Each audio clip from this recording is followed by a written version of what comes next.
অর্থ ও বাণিজ্য উপদেষ্টা ডক্টর সালেউদ্দিন আহমেদ বলেছেন, বিদেশে পাচার হওয়া অর্থ ফেরত আনতে টাস্ক ফোর্স গঠন করা হয়েছে। সচিবালয়ে সাংবাদিকদের তিনি জানান, গত এক মাসে অর্থ খাতে অনেক কাজ এখন দৃশ্যমান।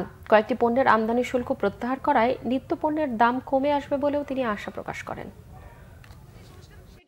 খেলাপি ঋণের ব্যাপারে অ্যাকশন নেওয়া হচ্ছে। যেসব ব্যাংকের প্রবলেম ছিল ওসব ব্যাংকের আপনারা দেখছেন রিঅর্গানাইজ করা হচ্ছে। লিকুইডিটি প্রবলেম ছিল সেগুলো নিয়ে সলভ করছে গভর্নর। তবে আমরা অলরেডি বলে দিচ্ছি একটা টাস্ক ফোর্স হবে অর্থ আনার জন্য। তারপরে আপনার সংস্কারের ব্যাপারে আমরা কথাবার্তা বলছি। এগুলো একেবারে দৃশ্যমান। আলু আর পেঁয়াজের ইসে কমিয়ে দিয়েছি, তারপর ট্যারিফ কমিয়ে দিয়েছি। আর ওগুলি যদি এনশিওর করে, বিশেষ করে মাছ, মাংস, ডিম, ওগুলো ওদিন কথা বলেছি।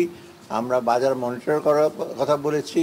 কোনো ক্রমেই জানি ওরা ইনপুট বেড়ে যায়, ফিডের দাম বেড়ে যায়, ওটার ইফেক্টটা যেন কোনো ক্রমে নেতিবাচক বিশেষত ভোক্তার উপর না পড়ে। জিনিসপত্রের দাম অনেকগুলো কারণে বেড়ে গেছে এবং সেটা চট করে টেনে নামে আনা যাবে না। তবে দৃশ্যমান যে কমছে এবং আগামী কয়েক মাসের মধ্যে আপনার যথেষ্ট উন্নতি।